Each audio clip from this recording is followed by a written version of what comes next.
मोदी साहेबांचं केंद्र सरकारचं जे काही प्रयत्न आहे त्याचं फलित आपण पाहतोय की गेल्या 50-60 वर्षामध्ये जे निर्णय झाले नाहीत ते गेल्या 10 वर्षामध्ये निर्णय झाले। म्हणजे यामध्ये गरीब, सर्वसामान्य माणूस, महिला, तरुण आणि आपला अन्नदाता शेतकरी, बळीराजा या 4 प्रमुख घटक जे आहेत त्यांना न्याय त्यांनी दिला आणि खऱ्या अर्थाने महिलांना आर्थिक निर्भर आणि सक्षम कसं करावं हे देखील गेल्या 10 वर्षामधलं त्यांचं काम आपण पाहिलं। गरीब कल्याणाचा अजेंडा राबवून त्यांनी जवळपास 25 कोटीपेक्षा जास्ती गरिबांना दारिद्र्य रेषेच्या बाहेर काढलं। 80 कोटी लोकांना मोफत अन्नधान्य जे कोविड काळामध्ये सुरू केलं ते पुढचे 5 वर्ष सुरू ठेवलं। त्याचबरोबर मोठ्या प्रमाणावर आरोग्याच्या सुविधा ज्या आहेत त्या दिल्या। लखपती 1 कोटी महिला लखपती म्हणून जो काही एक निर्णय त्यांनी घेतला 1 कोटी महिलांच्या बाबतीमध्ये हे देखील आपण पाहिलं। आणि आज आपण या बजेटमध्ये जर पाहिलं तर मुलींना देखील प्राधान्य दिलंय, महिलांना प्राधान्य दिलेलं आहे। 1 कोटीचे 3 कोटी महिला सक्षम करणे, लखपती करणे याच्यावर टार्गेट ठेवलेलं आहे। त्याचबरोबर जे प्रधानमंत्री आवास योजनेमध्ये जी घरं टार्गेट होतं त्यामध्ये 2 कोटी घरं जी आहेत ती वाढवण्याचा निर्णय घेतलेला आहे। म्हणजे एक प्रकारचं रोटी कपडा आणि मकान देणारं हे केंद्र सरकार, मोदी सरकार आणि हा अर्थसंकल्प आहे असं मी या ठिकाणी म्हणेन। कारण यावेळेस पण आपण पाहिलं की स्किल डेव्हलपमेंट, स्टार्टअप याला प्राधान्य दिलं। 50 वर्षामध्ये ते कर्ज परतफेड करावी अशा प्रकारचं 1 लाख कोटी बिनव्याजी कर्ज तरुणांना स्वतःच्या पायावर उभं राहण्यासाठी मिळणार, हा देखील एक मोठा निर्णय त्यांनी घेतला। मुलींसाठी सर्व्हायकल कॅन्सरसाठी प्रतिबंध करण्यासाठी त्यांनी त्यावर निर्णय घेतला, योजना आणली आहे। अंगणवाडी सेविका, आशा वर्कर यांना आयुष्मान भारतचं कव्हरेज दिलंय। म्हणजे आरोग्याच्या देखील सर्व ज्या काही आवश्यक काळजी ज्या घेण्याची आवश्यकता आहे ते देखील या ठिकाणी घेतलेलं आहे। आणि त्याचबरोबर कोणती दरवाढ करवाढ न करता पायाभूत सुविधांसाठी 11,11,111 कोटी एवढी मोठी तरतूद या बजेटमध्ये केलेली आहे। 3 मोठे रेल्वेचे कॉरिडॉर सुरू होणार आहेत। वंदे भारत सारखे 14,000 जे बोगीज आहेत तो त्यामध्ये वंदे भारतच्या दर्जानुसार जनरल बोगी 14,000 म्हणजे रेल्वे कनेक्टिव्हिटी देखील मजबूत करण्याचं काम या बजेटमध्ये केलंय। यापूर्वी रस्त्याची कनेक्टिव्हिटी मजबूत करण्याचं काम केलं। आतापर्यंत 50-60 वर्षात जेवढे रस्ते होत नव्हते ते दरवर्षी होऊ लागले। या बजेटमध्ये रेल्वे कनेक्टिव्हिटी, एअर कनेक्टिव्हिटी मोठ्या प्रमाणावर मजबूत कशी होईल यासाठी मोठी आर्थिक तरतूद केलेली आहे। आणि इन्फ्रा प्रोजेक्ट ज्या देशाचे सगळ्यात जास्ती असतात सुरू, त्याची जी अर्थव्यवस्था जी आहे इकॉनॉमी बूस्ट होते। आणि 11,11,111 कोटीचे इन्फ्रा प्रोजेक्ट चालू झाल्यानंतर हे भारताची अर्थव्यवस्था मजबूत होईल आणि भारत विकासाकडे मोठ्या प्रमाणावर चालना करेल। आता काय जे आपलं आर्थिक महासत्ता बनवण्याचं जे काही आपलं टार्गेट आहे, $5 ट्रिलियन इकॉनॉमीचं जे टार्गेट आहे मोदी साहेबांचं, ते अशा प्रकारच्या इन्फ्रा पायाभूत सुविधांच्या माध्यमातून ते नक्कीच या ठिकाणी पुढे जाईल। आणि कुठलाही त्यांनी टॅक्सेशनमध्ये कोणतीही वाढ केलेली नाही। आणि एवढं करून एवढ्या मोठ्या प्रमाणावर अर्थव्यवस्थेला चालना कशी मिळेल यासाठी हे त्यांनी अर्थसंकल्प जो केलाय हा सर्वसामान्याला न्याय देणारा, सर्वसमावेशक, गोरगरीब, महिला भगिनी, शेतकरी, कष्टकरी, कामगार आणि तरुण आणि ज्येष्ठ ह्या सगळ्यांचा विचार करून हे अर्थसंकल्प केलेला आहे. आणि म्हणून एक सर्वसामान्यांचा अर्थसंकल्प आत्मनिर्भर आणि बलशाली भारताच्या निर्मितीचाही एक पाया हा अर्थसंकल्प आहे.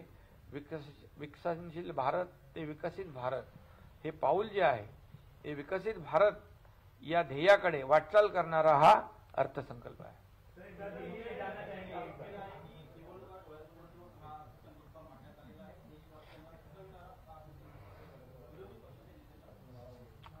आता त्यांच्याकडे दुसरं फसवण्याशिवाय काय काम राहिलेलंच नाही. त्यांनी आतापर्यंत जे जे काही निर्णय घेतले ते फक्त कागदावर राहिले. म्हणून 4 राज्यामध्ये फक्त मोदी गॅरंटी चालली, इतर गॅरंट्या सगळ्या फेल झाल्या. म्हणजे आश्वासनं द्यायची आणि त्याची पूर्तता करायची नाही. इथे आश्वासन दिलं, 25 कोटी लोकांना दारिद्र्य रेषेच्या बाहेर काढलं. लोक पहिले म्हणायचे गरिबी हटाव, पण गरिबी नाही हटली, गरीब हटला. पण मोदीजींनी गरिबी हटवली, 25 कोटी लोकांना दारिद्र्य रेषेबाहेर काढलं, गरिबीच्या बाहेर काढलं, गरिबीतून वर आणलं. 80 कोटी लोकांना मोफत अन्नधान्य दिलं, ते पुढचे 5 वर्ष देणार आहे. आता हा निर्णय घेतला तेव्हा निवडणुका नव्हत्या, त्यामुळे निवडणुका डोळ्यासमोर ठेवून मोदीजींनी कधीच निर्णय घेतले नाहीत. हा गोरगरिबांना न्याय मिळाला पाहिजे हाच उद्देश त्यांचा होता. त्यामुळे विरोधक त्यांना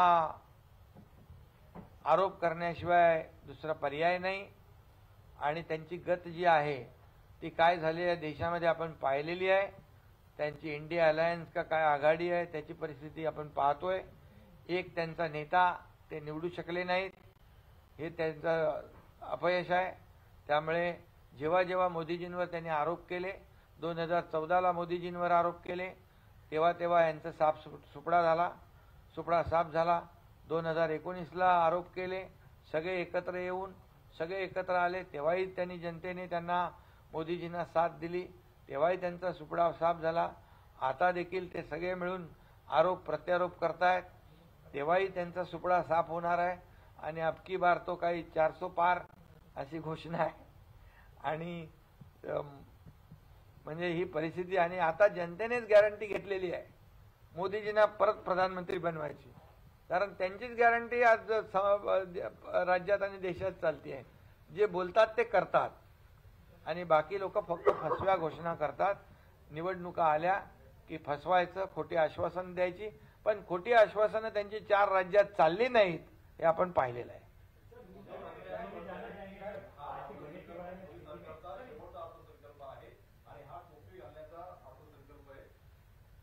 जाऊ द्या, त्यांना काय बोलायचं, त्यांचं काय, घर बसलेल्या लोकांचे काय बोलायचं. घरी बसलेल्या लोक घरीच बसवतात, काम करणाऱ्या लोकांना लोक साथ देतात.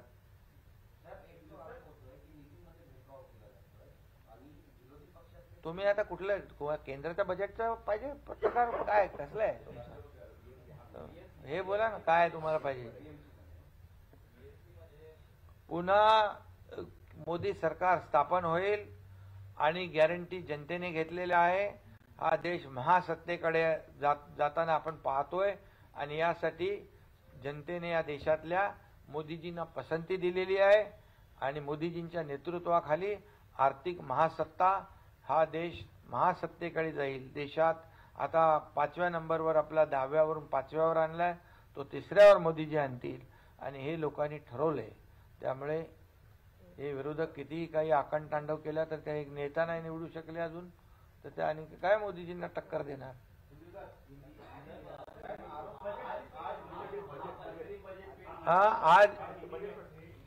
आज बजट केंद्र सरकार का पारित हुआ है. ये सर्व समावेशक है. ये आम आदमी को न्याय देने वाला है. किसानों को, कामगारों को, महिलाओं को, युवाओं को, ज्येष्ठों को, सभी लोगों को साथ देने वाला, उनको मेन स्ट्रीम में लाने वाला ये बजट है. ये आत्मनिर्भर और बलशाली भारत के निर्मिति का एक जो ध्यास है वो लेकर बना हुआ यह बजट है. विकसनशील भारत से विकसित भारत की ओर ले जाने वाला ये बजट है। ये बजट में सभी लोगों को न्याय दिया है। पिछले हम अगर 10 साल देखेंगे तो 10 साल में जो 50-60 सालों में काम नहीं हुआ वो 10 सालों में हुआ। लोग कहते हैं कि गरीबी हटाओ, लेकिन गरीबी नहीं हटी, गरीब हट गया। और मोदी जी ने 25 करोड़ रुपए लोगों को जो गरीबी से ऊपर उठाया, दारिद्र्य निर्मूलन किया, गरीबी उनकी हटाई, 80 करोड़ लोगों को मुफ्त राशन पानी देने का निर्णय लिया है। तभी इलेक्शन नहीं था, तभी चुनाव नहीं था। तो इसलिए ये जो अर्थ संकल्प है ये रोटी कपड़ा मकान देने वाला है, खाली घोषणा करने वाला नहीं। और इसलिए इसमें मैं कहूंगा कि जो 2 करोड़ लोगों को पीएम आवास योजना, जो घर एक सपना रहता है सबका, उसमें जो प्रधानमंत्री आवास योजना में और 2 करोड़ घरों की अधिक होगी और 2 करोड़ घर और ज्यादा बनाएंगे तो लोगों को घर मिलेगा, उसमें सभी लोगों को न्याय मिलेगा। घर एक सपना रहता है, इसलिए मैंने कहा कि रोटी कपड़ा मकान देने वाला यह लड़कियों का जो सर्वाइकल कैंसर है, महिला आंगनवाड़ी सेविका, आशा वर्कर, आयुष्मान भारत का कवरेज है, ये सब इसमें ध्यान रखा है। आरोग्य का सुविधा है, शैक्षणिक सुविधा है, कोई भी टैक्सेशन नहीं बढ़ाते हुए इंफ्रा प्रोजेक्ट में 11,11,111 करोड़ रुपए का लागत किया इन्वेस्ट मतलब जो निर्णय लिया है, ये पहली बार हुआ है। इतनी बड़े पैमाने पर जब इंफ्रा प्रोजेक्ट शुरू होते हैं तो इकोनॉमी बूस्ट होती है, अर्थव्यवस्था को बहुत बड़ा सहयोग होता है, चालना मिलती है। और ये जो भारत की अर्थव्यवस्था और भारत के विकास में ये बहुत बड़ा इंफ्रा प्रोजेक्ट का योगदान होगा। 1 लाख करोड़ रुपया का जो ये किया है, प्रोविजन तरतूद की हुई है, ये युवाओं को इंटरेस्ट फ्री लोन देना, 50 साल में वो अपना जो कर्जा लेगा वो चुकाएगा, ये बहुत बड़ी योजना है। और इसीलिए 14,000 जनरल बोगी जो वंदे भारत के धरती पर, वो भी उसका निर्णय लिया है। मतलब अभी तक रास्ते बनाए, रास्ते की कनेक्टिविटी हो गई, अब रेल कनेक्टिविटी और एयर कनेक्टिविटी को भी मजबूत किया है, ताकि यातायात और ये जो ट्रांसपोर्टेशन है ये विकास के लिए जरूरी है। ये किसी भी राज्य और देश का विकास कब होता है, कनेक्टिविटी अच्छी होती है, इंफ्रास्ट्रक्चर अच्छा होता है, स्किल मैन पावर अच्छा होता है।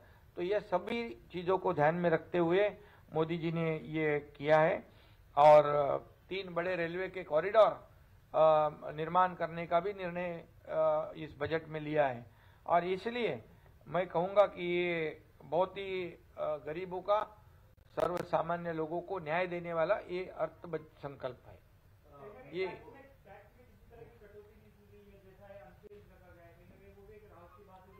हाँ राहत है ना, इसलिए तो जो मतलब मैंने पहले कहा, कोई भी टैक्सेशन नहीं बढ़ाते हुए इतना बड़ा जो इन्वेस्टमेंट लोगों के लिए किया है, 11,11,100 करोड़ रुपया, 1 लाख करोड़ युवाओं को, महिलाओं के लिए जो सक्षमीकरण है उसके लिए, 2 करोड़ घर नए बनाएंगे उसके लिए, ये बहुत बड़ी लागत है। और इसलिए ये हमारा ये जो बजट है ये मोदी जी की गारंटी है, और जो बोलते हैं वही करते हैं।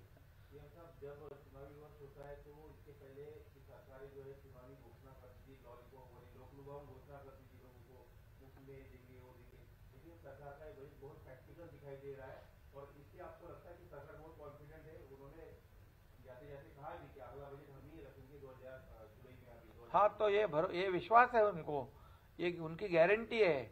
जो 4 राज्यों में चुनाव हो गया, ये चुनावी जुमले बता के वोट तो ले लिया वो लोग ने, लेकिन उनकी गारंटी वहां नहीं चली, गारंटी चली मोदी जी की।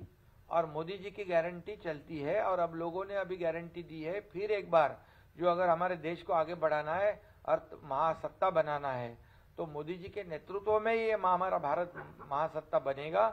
और उन्होंने गारंटी, अभी लोगों की गारंटी है कि फिर एक बार मोदी सरकार, और इसीलिए उन्होंने कहा है कि अगला बजट भी हम रखेंगे।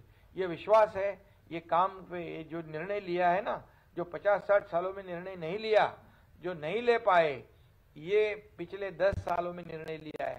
हर गरीब तबके का विचार किया है, हर गरीब वर्ग का विचार किया है। उनके बजट में, हर बजट में। और इसलिए तो लोगों ने पूरी तरह उनको साथ दिया है और ये पूरा जीवन जो है मोदी जी ने देश की सेवा को समर्पित किया है। अभी ये विपक्ष लोग क्या बोलेंगे, उनके पास क्या जवाब है?